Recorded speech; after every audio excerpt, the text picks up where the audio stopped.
What's good? What's good? Your boy back again. I'm a little under the weather, but hey, I already told you guys I gotta stay consistent. So we back again for another one. Hopefully you guys had a blessed, amazing day today. The topic today, guys, because I have so many DMs on IG. I want to talk about or answer some of those frequently asked questions.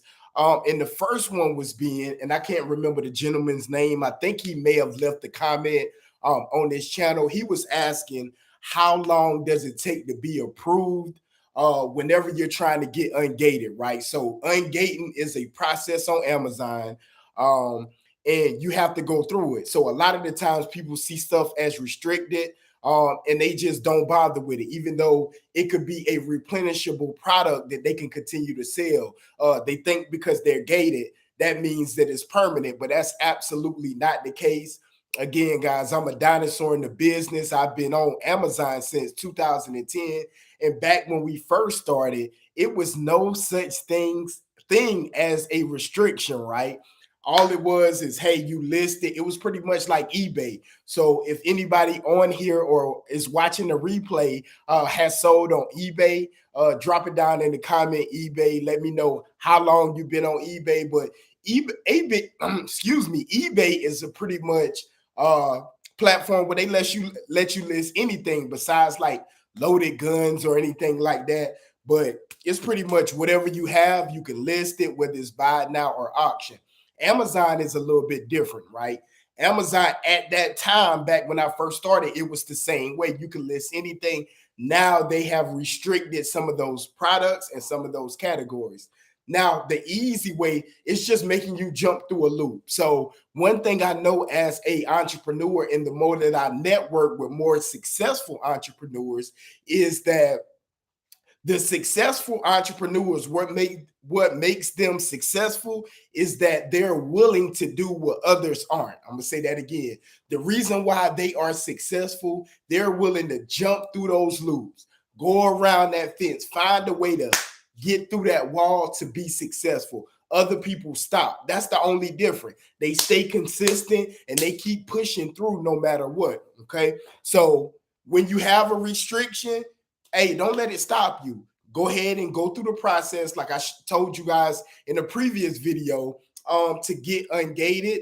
Just go through that process. And usually, to the gentleman that was asking me, I think his name was Gary or something. I apologize if I saying your name wrong or got the wrong name. I'm not the greatest with names, but it usually takes no more than about a week. But I've had students that had to try it multiple times, right? They may have messed up, uploaded the wrong receipt and not the invoice, and they had to keep trying it over and over and over. But eventually they did get approved. But every time I've been for my newer account, so I'm spread out across 5 accounts. Whenever I get to a certain threshold, I like to hedge my bet just in case. We all know selling on Amazon, anything can happen, right? Anything can happen. So I always like to spread my inventory out. But on my newer accounts, it's no more than like a week. It's usually a couple of days. Some of the categories of products I applied to get ungated in, I was pretty much ungated like the next couple of days, right? So sometimes it's super fast, other times you may have to keep uploading that material. Again, you want the invoice, the front and back. You want at least 10 units. If you didn't watch the video on ungating, make sure you check that out. I was speaking on make sure that you are actually gated in that product, right? Because a lot of the times people have made mistakes just assuming that they had to get ungated in something, and the whole time they didn't even have to go through the process. They were already ungated. So be sure to check first to make sure you need that approval before you go through the ungating process. So no more than about a week. 2 should be no more than 2 weeks. It really should be a couple of days, and you should be once you get the 10 units in at your house, it doesn't take them long to review it. Again, it shouldn't be that long. So hopefully I answer your question. If you guys have any other questions, let me know. Also, this is probably the number one question I have one of the top questions that I have in my inbox on Instagram. Hey, and shameless plug, if you guys aren't following me there yet, make sure you go check out your boy on Instagram at Travis_GWV. We over 150,000 followers. So, hey, I appreciate the love, y'all. And let me know what y'all want to see in the future. All right, so this question is, how much money does it start to start an Amazon business? So again, with me starting back in 2010, I had less than $150 to start, but I based my business around media books, right? And it's been, again, I'm always, probably every video I'm going to mention it because I want to drill it in you guys' heads that if you don't have a lot of capital to start out, this is the easiest way. I think that was the last video we did yesterday. This is the easiest way to get into Amazon and start making money is by starting with books, right? Starting with books. That's going to be the way. How much money do you need to start with? You really, if you start off with the individual account, you really can get started with, shoot, $5-10. And if you leveraging your resources, you can get started for free. Because I know a lot of people don't like it, but you can start out with that individual account. Now the individual account is completely free. They'll take an extra 99 cents or $1 out of each transaction, but it allows you to start for free if you don't have any capital. Of course, you won't have all the fancy bells and whistles to run your Amazon business, but that's okay. We know when we don't have the capital, more than likely you should have the time, right? So if you're working a 9 to 5, which is cool, and you're working overtime and you still don't have enough money, I would recommend that, because you're already struggling anyway, to not take that overtime or not do that part-time job and focus on building something that's going to get you out of your financial situation, right? So let's assume we have the time. So that time is going to spend hustling, getting free inventory, whether that's through social media, however you want to do it, word of mouth. But that time is going to be spent hustling, getting that free inventory so that you can start generating cash flow. You will have to list manually, and also you will have to reprice manually. You can do that once an hour.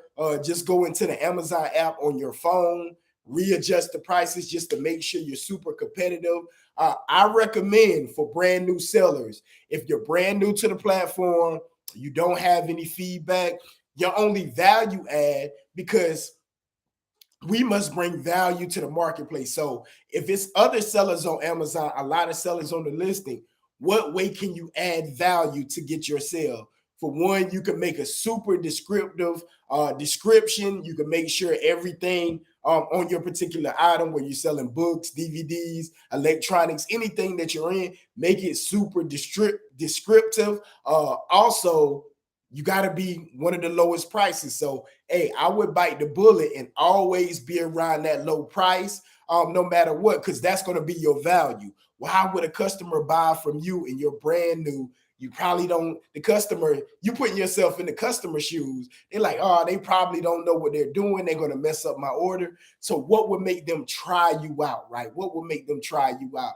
And that's by having the lowest price. If you have the lowest price or around the lowest price, man, I'm telling you, that's how I build up my newer accounts. I stayed around the lowest price, got those sales in, and once they tried me, I make sure I over delivered, right? I added a card in, I sent a thank you note, I emailed them. You want to go over and beyond so that you can get that great feedback. Because it's harder to come by on Amazon than the eBays or the Mercaris, right?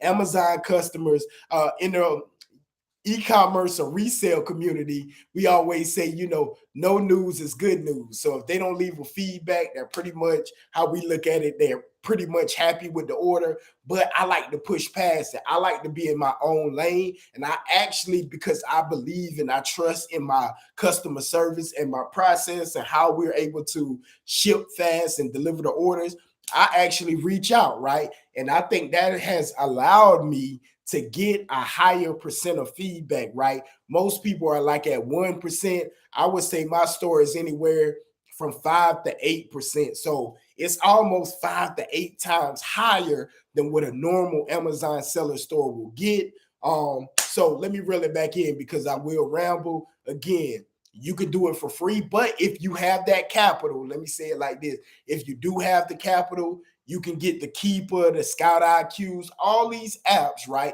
to help you. You can get an automated repricer, you can get a bulk listing software. So it's always the bells and whistles you can add on to make your business more efficient. But you don't have to do that if you have the hustle. Start out, use what you have, right? Be resourceful. Who can you call on? Can maybe you can use a free trial, go hard during the free trial, make your money, then use the money that you make to actually pay for the subscription once the free trial runs out. So again, guys, again, I'm a little under the weather, so I'm gonna go in here, medicine up, and as always, like I told y'all yesterday, the key to winning is giving, and the key to winning is showing up and being consistent. So no matter what, if God wakes me up, I'm gonna be here tomorrow. I love y'all. Be blessed. See you on the next one.